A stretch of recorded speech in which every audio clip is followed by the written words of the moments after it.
Good afternoon, everyone, and welcome to our webinar this afternoon. Thank you all for joining us. A special word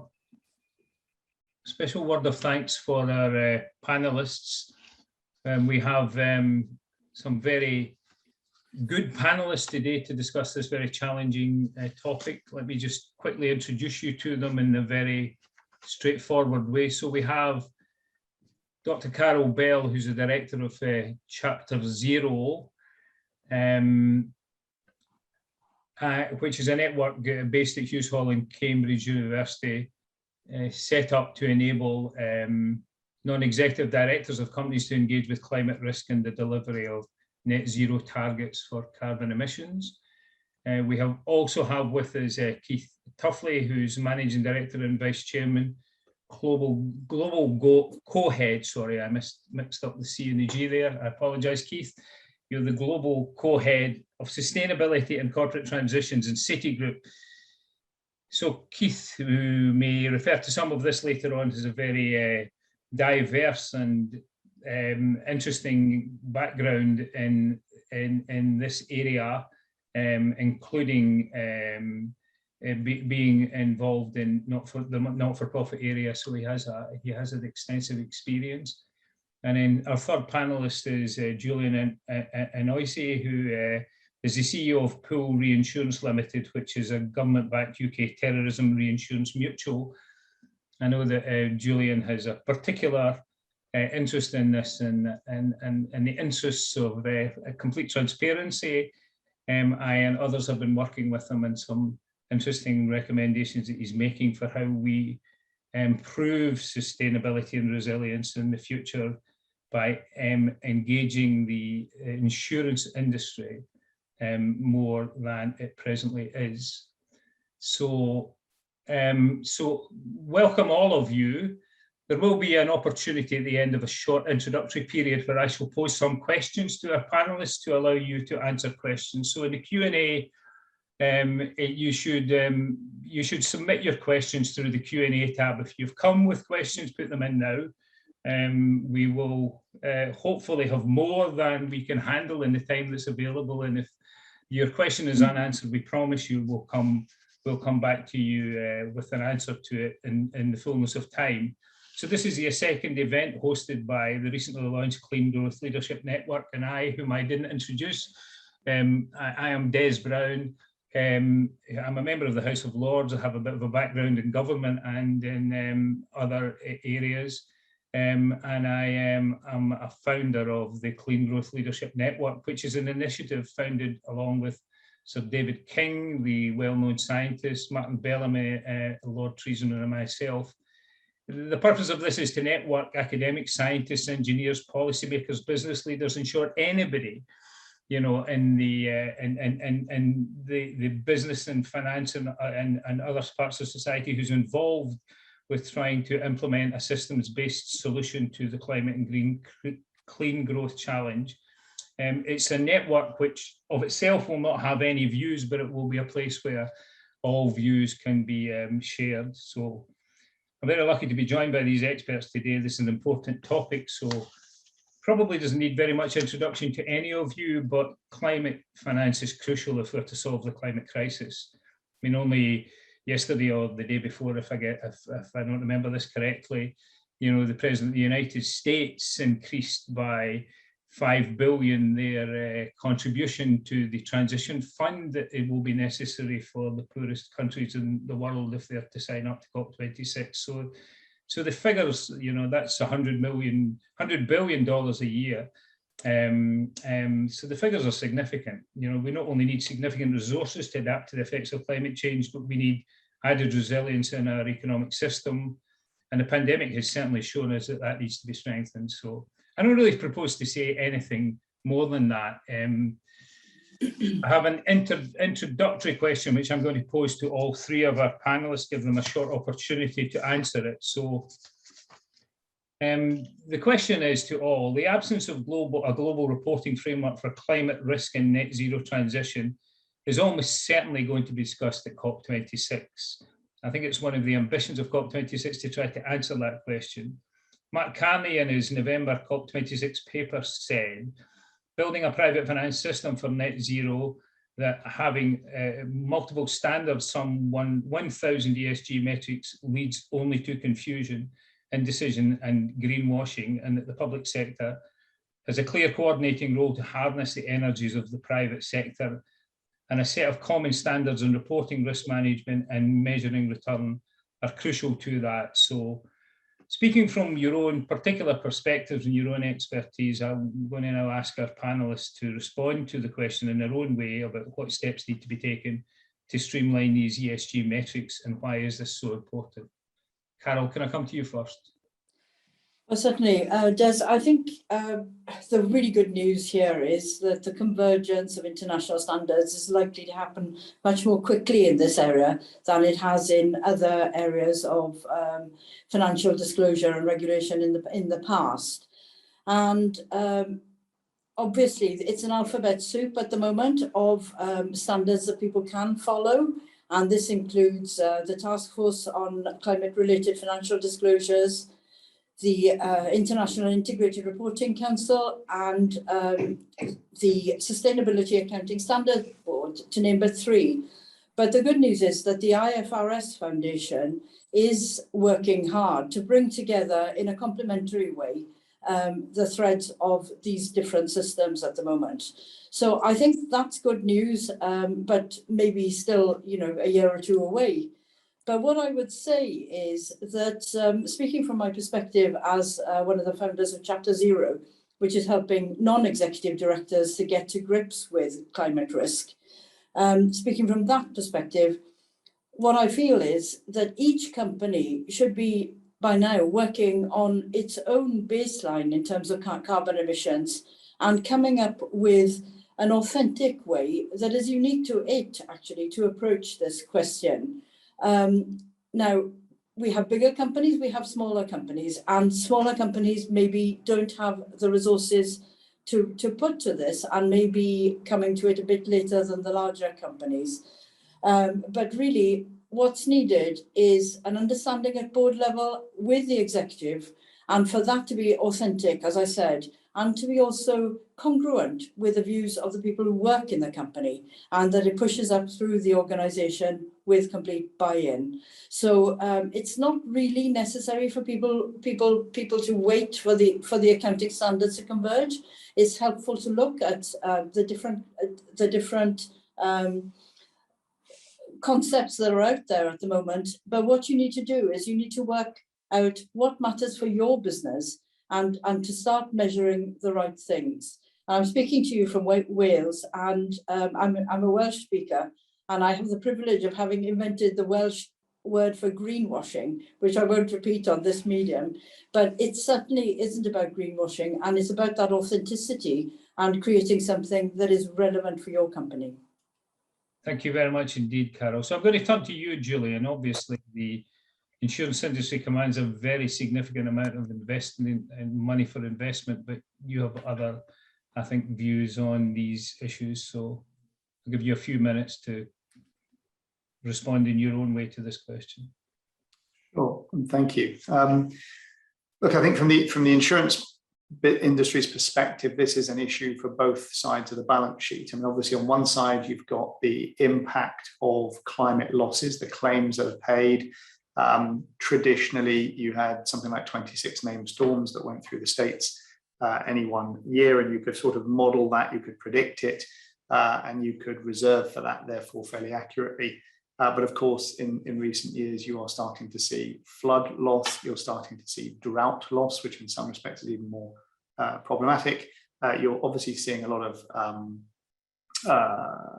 wildfire. And so you've got all of that issue going on the loss side of the balance sheet, which is a challenge for the industry, which I'll talk about probably a little bit later in this conference. The other side of the balance sheet, of course, is the asset side of the balance sheet. And there again, you're seeing a lot of problems there because there's a lot of pressure now on insurance companies to not insure carbon type industries. And of course, whilst that may be a good thing to do, it has to be a transition. You can't simply cut off insurance for those businesses. because at the end of the day, you know, if you stopped insuring them all, the economy would probably collapse. But there's also the issue of ESG and how you invest more ethically. And I think that's a role that we're all trying to grapple with. And that, of course, then brings in the role of the regulator and what the regulator's role in all of this is and how they are promoting the importance of environmental, social and governance issues on the industry. And that's causing issues in terms of how we manage our governance and our risk registers. The industry is responding. It's not always the most innovative, not always the fastest industry to respond, but there are two significant responses. One is the Net Zero Insurance Alliance, which brings together 8 of the world's largest insurers. So that's a good start. And then more recently here in London, you had the Prince of Wales and Lloyd's collaborating in the Sustainable Markets Initiative. So the industry is waking up to it. A lot of work still to do, a lot of challenges to deal with, but I'll probably get into those in more detail later. So thanks very much, Julian. Keith, so it's your job to provide advice to CEOs and FCOs, or CFOs rather, and boards on transitioning their businesses towards net zero emissions and 100% sustainability. So I'm sure this issue is constantly in your everyday conversations. So what's your take on this challenge? Yeah, and you're right, Des. It's in constant dialogue with CEOs and boards and CFOs. It's a hot C-suite topic, and there is a lot of frustration out there because I think everyone's feeling the same way, which is how do you measure sustainability and how do you measure progress in sustainability? You know, it's a dynamic, it's a journey for all of us, and you know, one of the obvious challenges we face is how does a very carbon-intensive sector and company demonstrate that they're really showing progress. They may be heavy today, but actually what's more important is the speed of transition. And so the metrics that we need to develop are both backward-looking and static, just like company accounts that were rolled out effectively 100 years ago or so off the back of the Great Depression. We do need to have a common platform, but I emphasize the word is platform. It's the basic information that all companies across all sectors should be giving to the markets. And it's then for the markets, investors and other stakeholders to take that and determine what does it mean.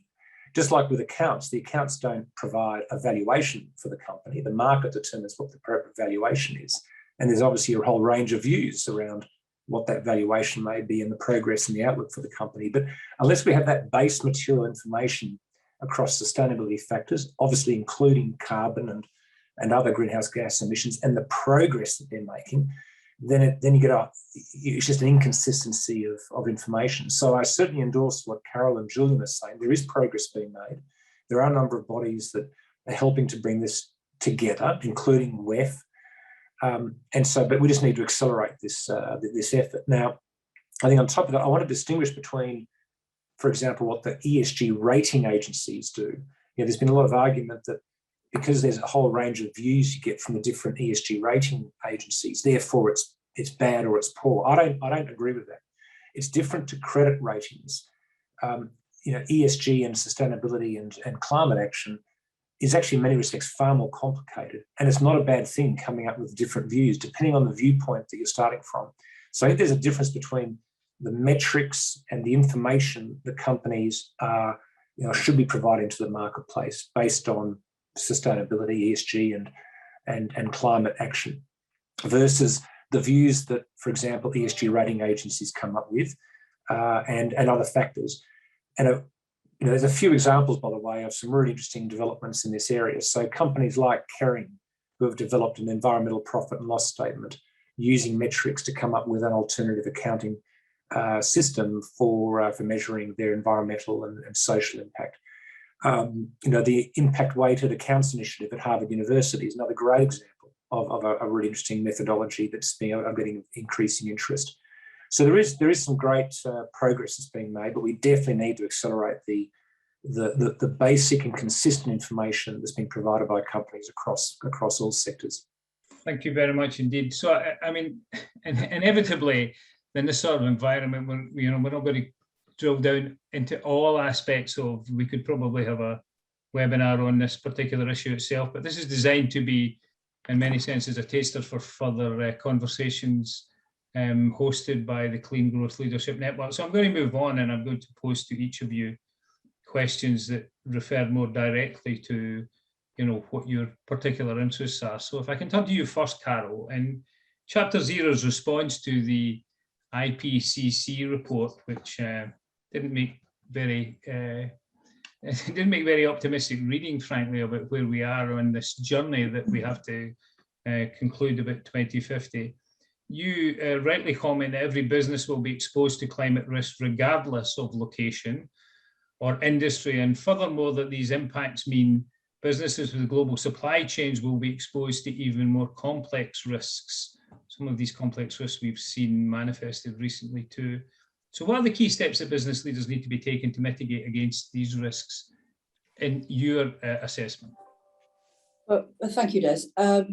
It was, we felt it was important as Chapter Zero to respond to the IPCC report in order to help our members to digest it.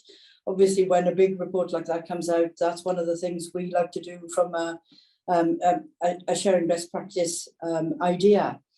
As you mentioned, every company around the world will be exposed to climate risk one way or another. That's regardless of industry, regardless of geographical location. And of course, some industries will be affected more than others. As Julian said earlier on, of course, we're in a transition, and it's not something going from in a step change from one stage to the other. And there's a really good example of that going on right now with natural gas prices and the knock-on effects of that within supply chains. And I credit myself as a former chemist in sort of understanding these gases, where they come from, how they're used.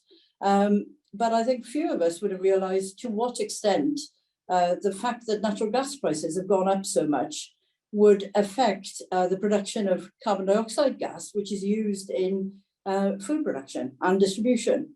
And therefore, that's a classic example of the kind of thing that we need to be analysing as company boards as we approach the question of transitioning. What is there as a systemic risk, and how does it affect our business model potentially? It's not all about risk, it's about opportunities too. And I've mentioned supply chain issues there. But really, for me, it's the need for companies through their boards and their senior executives to discuss these matters very thoroughly in order to make sure that capital is committed in the right way and in a stepwise way. Again, you can't, if you're a mining company, replace your entire yellow fleet of trucks or something overnight, but you want to be thinking about the next time you replace one, you replace it with something cleaner and so on. So it's this transition, and for the board to be very heavily involved in that. Some gargantuan numbers are talked about in terms of the capital investment that's required to affect this transition. Yes, it's an enormous number, but some of it is replacing the money that would have been spent in a different way already. So that's a very important point, I think. But really, it all comes back to the basic function of a board, which is to make sure that all the right risks and opportunities are discussed, and that capital is committed to the right places. And of course, the finance industry has a tremendous part to play here, as we, again heard from Julian. ESG is a tremendously important issue for institutional investors, and those institutional investors want to be listening to their own customers about how to deploy that money and to do it in a supportive way to the transition to net zero. So arguably, as a board, if you get this wrong, the capital is not going to be available to you anyway. I've just talked about equity investors there, but the same is true also of debt providers. And increasingly, those debt providers will be looking at time horizons, they'll be looking at transition and making their decisions that way. So I think company boards have a job ahead of them. many are at it already, judging by our membership in Chapter Zero and the sister companies that now exist to Chapter Zero in the UK, all over the world. But it's a very big job, and one that nobody is likely to get 100% right at the beginning. It'll be an evolutionary process over the coming years. Okay, so one of the questions is whether or not the financial markets are ready to respond to these demands that businesses will make of them. I mean, certainly when you look at the aggregate investment in, I suppose, industries that we're trying to phase out per annum, there's some suggestion that maybe they're not just quite as geared up for this as we would want them to be. But so Julian, you speak for an important part of our finance industry and the insurance, or they're here to speak for them anyway today. So I read recently in a World Economic Forum report that it said companies for their part have not adequately anticipated and protected against high-cost perils. Businesses have underestimated the likelihood of such events and shown limited understanding of their own exposures to them, relying on a relatively narrow set of protection tools rather than a broader set of strategic levers for building resiliency. So on this question of resiliency, the Climate Change Committee report notes that one issue of increased climate risk is the resilience of the long-term business model of the insurance sector itself. Rising physical risk levels are already threatening insurability as well as affordability of existing cover, and that was a significant part, I think, of the early stories of the pandemic, and these issues are still running. So from an insurance perspective, and I know that you spend a lot of time thinking about these things because I've spoken to you about them before. Do you agree with this? And how might the business model of your sector need to change in these circumstances? Well, I think fundamentally is the answer. It's a 350-year-old industry that has grown up really insuring physical assets. And of course, physical assets, if you look at the balance sheet of most businesses today, instead of 90% being physical, now 90% are no longer physical. It's supply chain interruption, it's cyber risk, it's brand, it's reputation, et cetera, et cetera. So the industry is going through a huge change. On the physical side of things, the catastrophe side, of course, the change is equally dynamic, because what we used to call 1 in 100 events, 100-year events that we would prepare for, of course, are now happening with alarming frequency. And so the industry is now challenged with its models and and what is insurable. The industry has a finite balance sheet. And so when it's sort of looking at these kinds of potential for systemic risk and systemic loss, if you look at what's just happened just in the UK alone with 400 billion and counting of losses, the industry doesn't have enough capital to do that. And so it has to reinvent itself if it's going to remain relevant to its customers, because its customers are looking for products which currently aren't available in the insurance sector. So if you want to buy comprehensive cover against cyber outage, you probably couldn't buy that. If you wanted to buy non-damage business interruption against the future pandemic, you probably couldn't buy that. So there's that problem. There's also the problem of customers looking at the industry and saying, well, hang on a minute, if I can't buy the product I need, I'm not therefore going to spend money on insurance, I'll self-insure, or in fact, why bother buying insurance at all? Because if anything happens, the government will bail me out.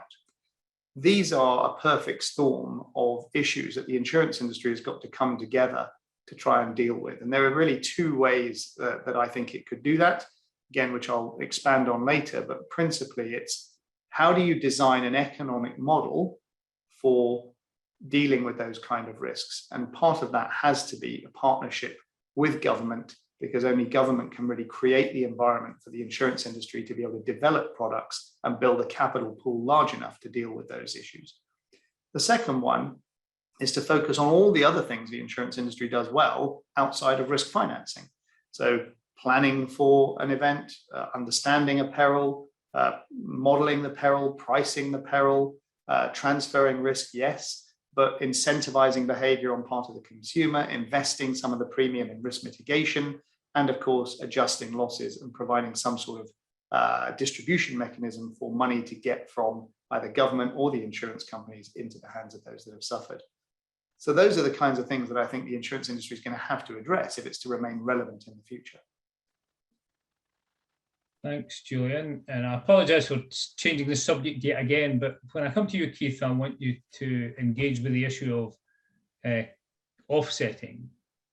You know, I mean, according to the ecosystem marketplace, which tracks the offsetting market, between 2017 and 2019, more than $750 million worth of assets were traded globally. I mean, that is a very small percentage of what the estimate is will need to be traded in this market if we're to get to where we want to by 2050. So, you know, is carbon offsetting a part of the solution? You know, and if so, what steps do we need to instill greater trust in offsetting itself? It's not growing at anything like the rate it needs to if it's going to deliver for our ambitions of net zero at 2050 or 1.5%.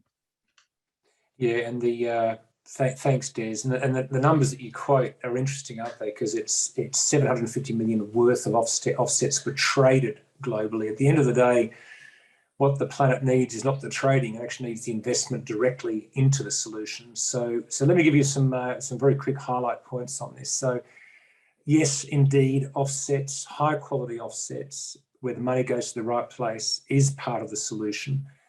And to give you a sense about where we are, you know, we're currently still emitting 51 gigatons of CO2e into the atmosphere. We're now at 415 parts per million. That's going up 2.5 parts per million per annum. We have to get that down. We have to get the annual emissions down to net zero by 2050 at the latest in order to be on a pathway to 1.5 or well under 2 degrees. In that backdrop, we've increased emissions by 40% in the last 30 years. So the size of the challenge in front of us is just so huge. And at the same time, we do need to just invest more into our planet, into regeneration of our natural environment. We know we've depleted soils, we've depleted forests, we're in the middle of a biodiversity crisis. So therefore, our planet needs to have capital to not just stop the damage, but actually to regenerate a lot of what we've damaged. So that's on the other side. We need capital to flow to this. So offsets properly structured and where the capital is going to the right places is actually good for the planet. Now, having said that, no way can we solve the problem, obviously, by offsets alone. It's part of the solution because there are so many elements that have to work together in order for us to get to net zero by 2050 at the latest. And so there is a distinction between what I would call high quality and poor quality offsets, i.e. if they disregard, for example, the impacts on nature and biodiversity, and also the impacts on local communities. It's got to bring in a holistic package of carbon offsets together with nature and biodiversity enhancement, together with the whole concept of the just transition to bring local communities along on the journey and to support their own adjustments. So that's important.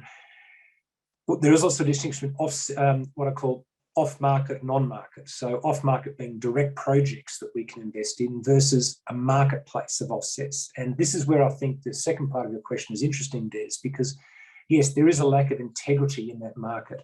There's a lack of trust in that market, and partly because there's very little understanding of the quality of the underlying offsets. If you buy a credit, what is the quality of that particular credit? Secondly, where is the money actually going? And thirdly, we've got to recognise that at the end of the day, it's the money going to solve the problem. Does it actually get to the ground for the high quality impact that we need? So there's some elements that we really have to work on to improve the on-market system. But at the same time, we need to recognise it is an important part of the overall solution. But we've got to be very, very focused on the quality of the investment, where it's going, and the actual impact that it has on both carbon, acting as a carbon sink, but also on other aspects as well, such as nature and biodiversity and social elements.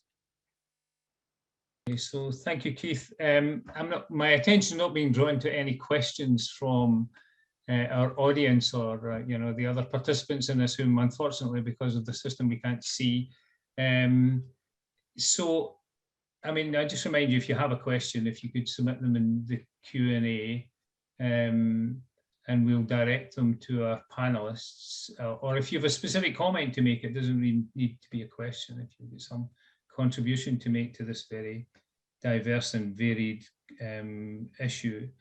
Can I, in the meantime, just put a question to you about, from the perspective of somebody who works in the public policy field, right? So there's almost nothing that you see in this space or in any of these systemic risk spaces from government that doesn't have some paragraph in it that says, government cannot solve this problem itself, and then you usually get a list of the people who need to be the partners and working with the government on this. And I mean, while this is all true, the question is, are these partnership relationships working properly? So, I'll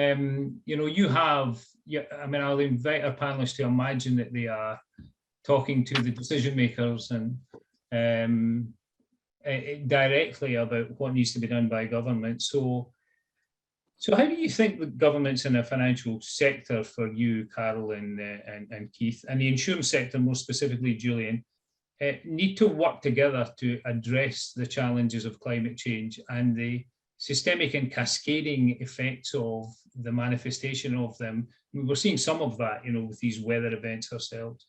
So, and I suppose just to make this entirely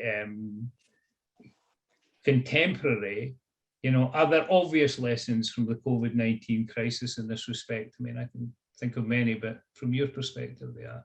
So we'll just do this in the same order again, if you don't mind. So, Carol, what about the government? What do you want the government to do, and what does your sector expect of them, and what can you contribute? Well, first of all, Des, I would actually say that this is the first time in my 40-year plus working career where I've seen the corporate world moving ahead of governments and moving ahead of regulation. And that's because the pressure from within, and from customers, is causing people to assess the need for rapid change and for transition towards a net zero future. So that's all a good thing. But one concrete example I would use is perhaps a rather basic one, and that is governments could work with banks and with building companies to ensure that we have better building standards for the new homes that are being built. And they're being built aplenty in the UK, and I'm sure they are in other parts of the world. But in the UK particularly, I think we suffer from a weakness in that marrying up of building regulations with financeability, and in turn then small to medium-sized builders actually going away and living within those regulations. And we could end up in a win-win situation. I'm ever the optimist on this. This is based on the fact that I sit on the board of the Development Bank of Wales, and Wales is a small nation, and there are only 3 million of us, and you're never very far from decision makers. But if we could come up with some building regulations that then banks like the Development Bank could buy into and make sure that those are part of any financing package that come through. I mean, it's a trivial example, but in the UK, the housing stock is one major area, I think, where banks could play a big role alongside government to deliver some real change. Okay, thank you. Julian? Yeah, thank you, Des. I guess I'd make a slightly controversial remark, possibly, and that is that I think a lot of the reports written in this area recognise the role and the potential role that the insurance industry has to play. The problem, as I see it, after my experience in this field that I work in, which is terrorism insurance, where you do require collaboration with government, is that there is a distrust of government by the industry, and there is a distrust of the private sector by the government. And I think that is a problem that we somehow have to overcome, not only in climate, by the way, but in security as well. And I'm just going to refer to the report that actually Citi wrote. I don't know if it was Keith that wrote the report, but a Citi report, and it just sort of builds out the point that I was making earlier, that government needs to give policy signals to people like us to allow us to actually do the things that they want us to actually do. So in the insurance industry, for example, if the government gave, for example, even a limited backstop to the industry, what you would find is that the pool of capital that's in the industry is about 11 trillion in Europe alone, would actually grow. And the buffer that therefore was built up between the loss and the government would actually grow. And I think that pool of capital and how you grow that pool of capital, how you get the private sector to expose its capital more to these kind of risks is a challenge that only government in collaboration with the industry can do.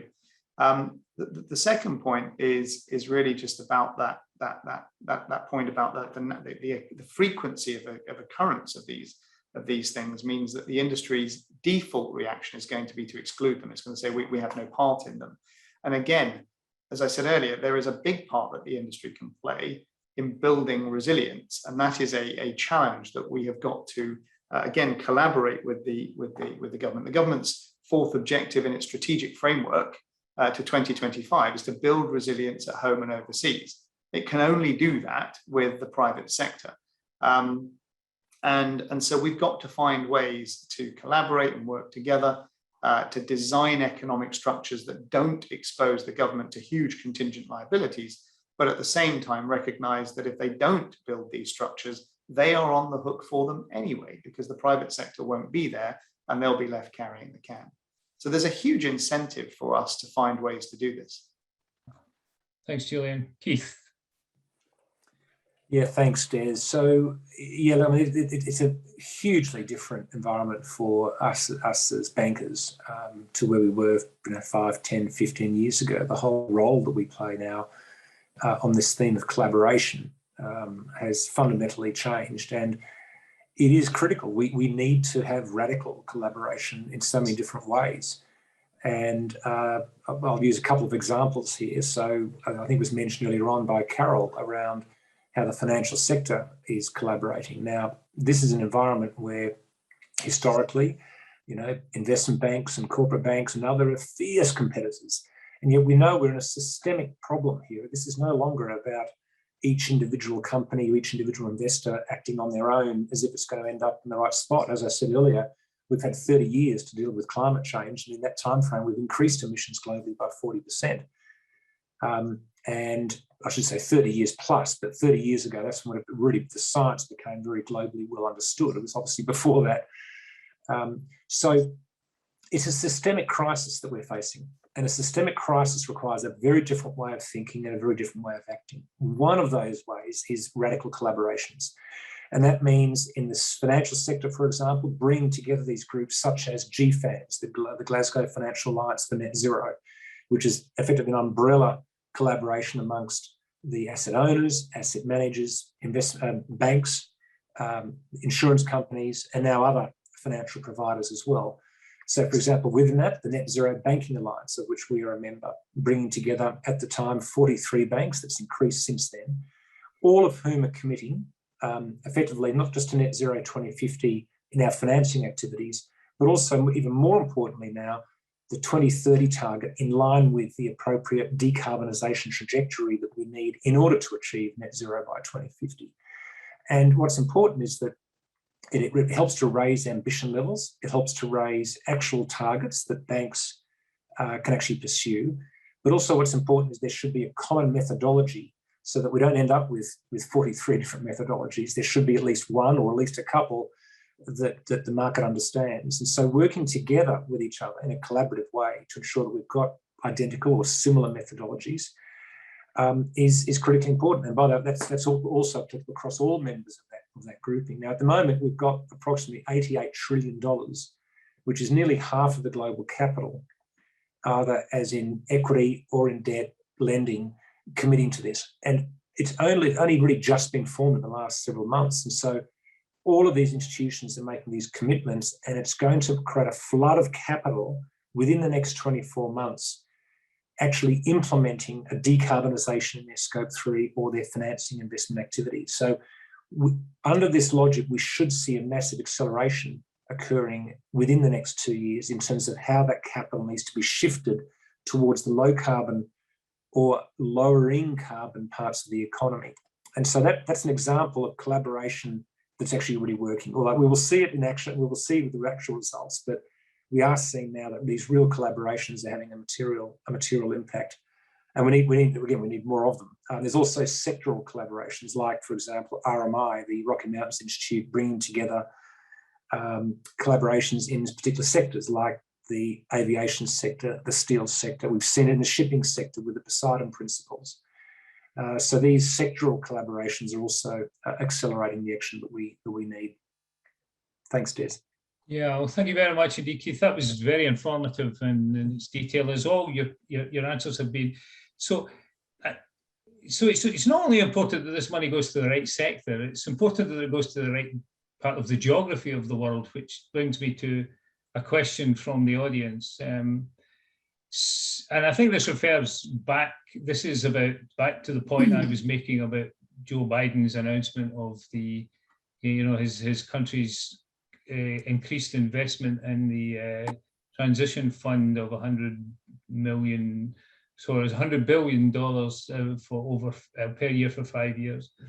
So the Prime Minister, I think, referring to that, said that there was only a 60% chance that the finance needed for that COP26, and that will be a key element of any agreement at COP26 if it happens. The only 60% chance that the finance needed could be secured. So here's a difficult question for you, but so you're asked, what will be the consequence if this is the case? And how can we make sure the money can be found? And I think this is really just a repeat of the other question, is what will be the consequence if it can? So I think we'll reverse this in order. How do you think this money can be found? We've seen some of how that can be done over the last week at the UN General Assembly, but what will be the consequence if it can't? So we'll just go the same order again. Carol, you can answer this easy question first. Well, this is a tremendously difficult question. One thing that we haven't touched on yet in this conversation is innovation. And I think finding some answers through innovation, which can be spread globally, will be tremendously important in this whole debate. So that then brings us to think about the relationship between governments and universities and the research innovation system and how that is backed generally.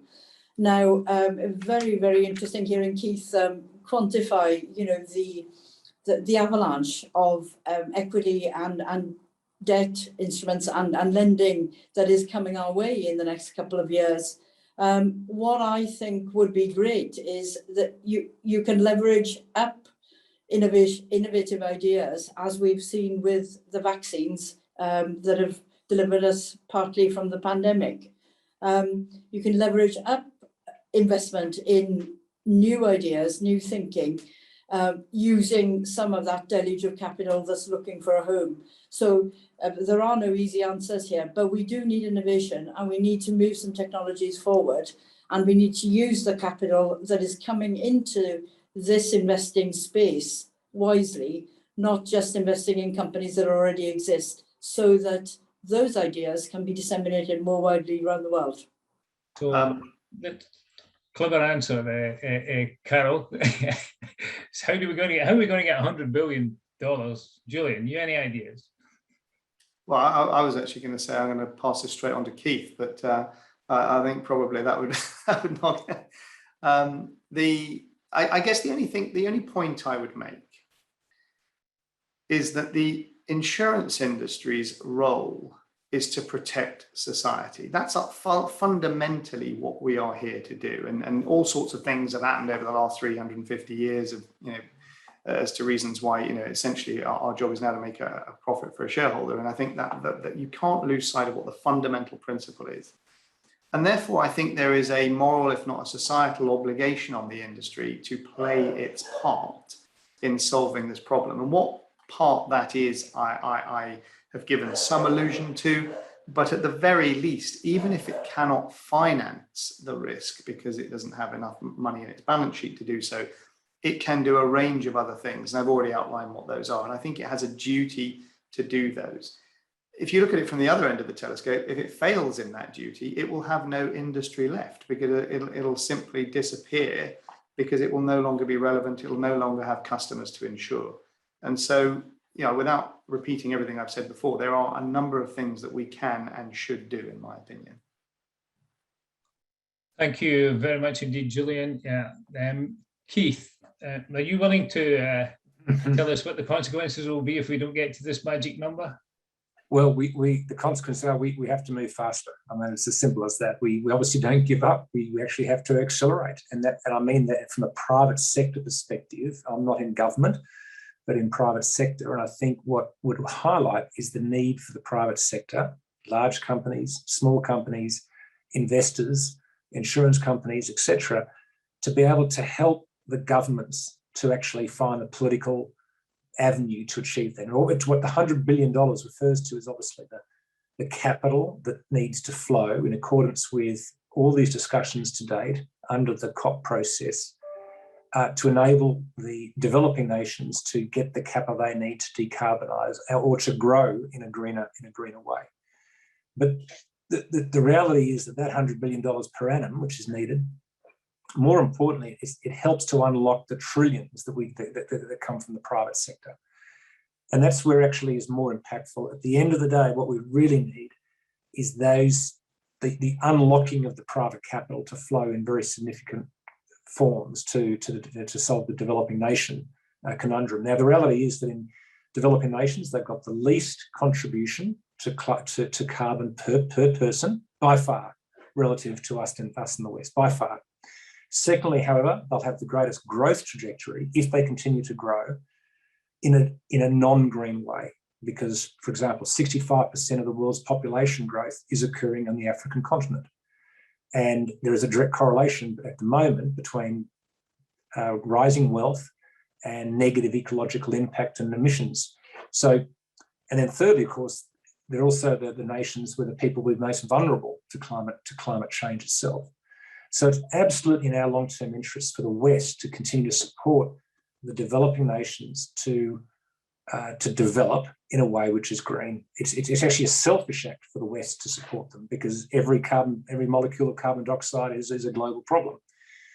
So the short answer to the question, I think, is we just have to continue to drive private sector leadership and solutions, and secondly, try to help governments to find a political avenue. At the end of the day, any public capital that flows from the West to developing nations is taxpayer money. So you have to ensure that taxpayers are supporting that flow. So that's the other conundrum. So that's why the private sector certainly has a role to play to support governments to do it. But at the same time, we've got to find bigger ways to unlock the trillions from the private sector to flow towards developing nations' growth and development.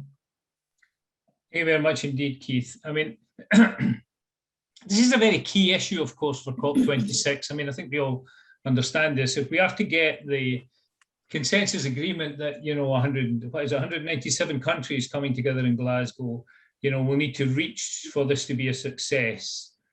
Not surprisingly, the developing countries who really need this transition money, or they can't, you know, they can't contribute and may well end up doing things that are against their own interests. They will hold out for as long as possible to get this agreed transition figure. So, I mean, I don't know who asked this question, but the answer to your question is, if we don't get this money, we won't have a successful COP26. You know, and time is running out, and a successful COP26 is crucially important. So I think we need to see the sort of leadership that we've seen over the last week or so from the international community. I mean, our own UK government has stepped up to the plate here. The Americans, US have too, and they tend to be, you know, a kind of catalyst for other countries to follow. And my understanding is that conversations with the Chinese are very optimistic that they will do the same thing. So if that leadership can come forward, I'm sure, you know, this figure can be found. You know, the sort of money that we found when we needed it during the pandemic suggests that this money can be found when it needs to be. So, I have to be confident that it will be. So I hope Prime Minister going out said 60%. If he comes back and he says 80%, we're moving in the right direction. So we have a second and an excellent question from Sumit Kothari. So his question is, beyond specific instances, to what extent is the financial industry looking to government targets and policy before it moves to further climate action? Can it actually lead the transition to net zero, or is it more keen to follow government moves? This is an excellent question, actually. So, Carol, what do you think about this? It's an excellent. Well, as a former investment banker, one of those that Keith was referring to, who used to compete so ferociously against each other, I do agree with the point that there's a lot of consensus building in that industry and a lot more collaboration than you have been before. But I do honestly believe that the financial institutions of the Western world are moving ahead of governments here, and they're not waiting. And the reason is that their own customers are wanting them to do this. So it's not a long-winded answer from me, but I believe from what I've seen on the ground that the large financial institutions are taking action urgently on this matter. Thank you, Carol. Keith, what do you think? Yeah, so I agree entirely. I'm just looking at the question again. So, I mean, certainly the finance sector, the financial industry is not waiting for governments. We are moving ahead. We're trying to move ahead as collaboratively as possible. I mean, clearly this, as I said before, it's a systemic challenge we face. And so therefore, the faster that governments can move, the faster the private sector can move. The faster the private sector can move, the faster governments can move. And then you get this tipping point of action. I think we've actually passed that tipping point. We're going to have bumps on the road, obviously, but the last 2 years that we've seen in the financial sector and across so many sectors in the real economy and in different regions, it is hard to quantify and explain just how much action, collaboration there has been. Now, obviously, we've still got a very resistant carbon problem that hasn't yet actually peaked, or at least maybe it's peaked but hasn't really come down other than through COVID. So it's fascinating and exciting just seeing how much the financial sector is now moving ahead, and whether that's through the collaborations like GFANZ that I mentioned, the Net Zero Banking Alliance, the Net Zero Asset Owners Alliance. We're seeing it with so many different initiatives like Climate Action 100 Plus Investor Group, with different tools like the Science Based Targets Initiative, TCFD, etc. All of this has been developed by the private sector. The government sector is starting to mandate TCFD. It wasn't their invention; it's the invention of the private sector, and then the governments can sort of catch up. So, can it actually lead the transition to net zero, or is it more keen to follow? No, I would argue, and I agree entirely with Carol, that I think the private sector has now realised that we can't be sitting here in 2050 blaming each other. That's not in business's interests. We've now realised overall there is huge business opportunity arising from the transition, and money is now flowing. And I think that's where I think the leadership is definitively coming from the private sector in what we're seeing. But we need to give support for governments to catch up and even leapfrog at times. So we definitely need to continue to have good policy and action from governments. Thanks, Keith. Julian, you want to contribute to this discussion?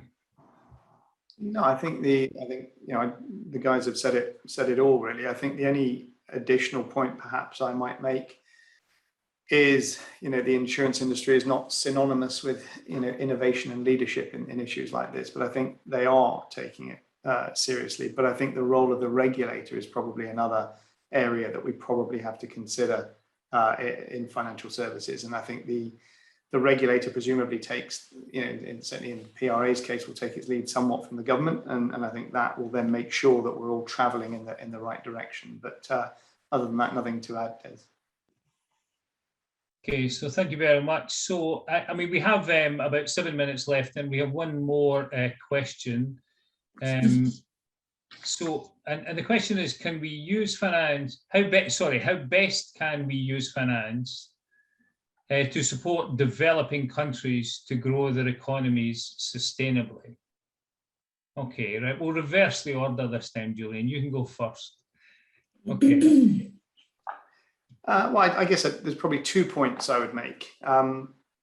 The first is, if you look at the budget for international aid in the past, I think what we tend to do is to just sort of, disaster happens in Haiti and we write a check.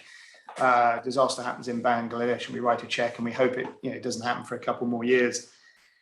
There has to be a more sustainable way of doing that. And I know this is probably heresy, Des, for those of you that are in government, but to my mind, that budget should be used for more sustainable. So the insurance industry, for example, if the flood happens in Bangladesh, we can say, look, every 5 years, this area is going to flood. So please don't build any more houses here. Or if you are going to build them, let's build them on stilts 100 yards to the left.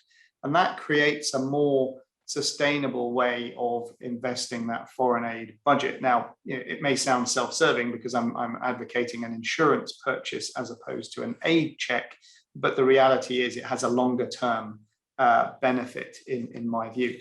The other way is exactly as I was advocating for the UK. We have in the UK the business that I run, which is a pool. It's a mutualization of risk for terrorism. There is equally in this country a mutualization of risk for flood. There are a lot of those pools around the world in developing countries where governments have recognized that the issue is too big for their insurance industry domestically. It's too big for them as a government, and therefore they create a pool to mutualize the risk and attract private capital to do two things. One is finance the risk to the extent that's possible, and the other one is to mitigate the risk so that the impact of the risk is reduced. It can't be eradicated, but if it happens, it's reduced by implementing risk mitigation measures against those kind of disasters. And again, those are the ways in which we as Britain, global Britain, can advise those poorer countries as to how to do that. Thanks, Julian. I do know that, I don't know whether we still do this is because we reduced our overseas development aid budget from 0.7% of gross national income to 0.5%, but I do know that at one stage, and maybe still, elements of that are invested in just some of these pools that you have suggested. So there is, that does go on. Maybe not enough of it, but it does go on. Keith, how can we best use finance to support developing countries grow their economies sustainably? Well, yeah, there's many ways. Obviously, I'll just mention. I'll highlight sort of 3 or 4 that I think are of high priority. So one is obviously the private sector working with the public sector. So public-private partnerships to ensure that the collaboration is there again between private capital and developing nation governments. It encompasses a holistic sustainability journey, right? So you get this environmental, climate, together with all the social elements, together with governance. And governance is a critical part to give confidence to private capital that it's a destination that can be relied upon and can be invested into. So the public-private angle is a very important one. Secondly, it's what I call it's the Leapfrog Technologies, the Leapfrog innovations and solutions, is to ensure that many of the developing nations don't just follow the development path that we've had in the West over the last 30, 40 years. It's actually to leapfrog. And they've got an advantage in doing that because they haven't often got some of the legacy infrastructure in place. And a good example is in Kenya with their ability to actually bring in technology, online digital technology, which in many respects leapfrogged very quickly what we've been doing in the West. So, there's plenty of examples of that, but identifying those leapfrog solutions. Thirdly, capital has to think long term. Julian just touched on that these are not 1 year, 2 year return in and out type of mentality. It's got to be long term perspectives. And in that regard, it's important, and this is a 4th element, it's important that we continue to encourage the creation of new funds that have that specific mandate embedded from the start. Now, you can't just have a fund that changes its mandate. It's got to have a mandate from the start in order to raise the capital. And so new funds such as energy transition funds raised by TPG, Brookfield, Generation Investment Management are good examples of that, where they're deliberately setting out the type of technologies and solutions they want to invest in and over what time period. So those are 3 or 4 examples of the type of high priority ways in which finance can be used to help developing nations to green develop. Excellent. So we're down to the last minute, I'm afraid, Carol. So you can have it. Okay. Thank you. I'll be brief.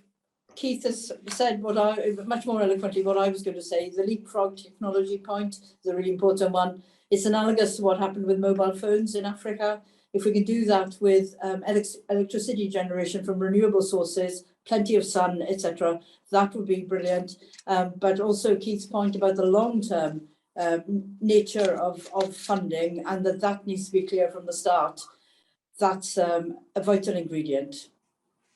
Thank you, Carol. Thank you very much. So it's time for those thanks. So there are thanks due to obviously our three panelists for their excellent contributions to a very diverse conversation. So thank you very much indeed, Carol, Keith, and Julian. It's been a pleasure. Thanks to those behind the scenes who make these things work, but most of all, thanks to those of you who came to be our audience and engaged with us. So we didn't answer all of the questions. We only, I think, probably created more, but that's what we're about in this network anyway. So we'll be in touch with you all further, and we will drill down even further into some of these issues as we go along. Thanks again. Keep safe. Thank you very much indeed.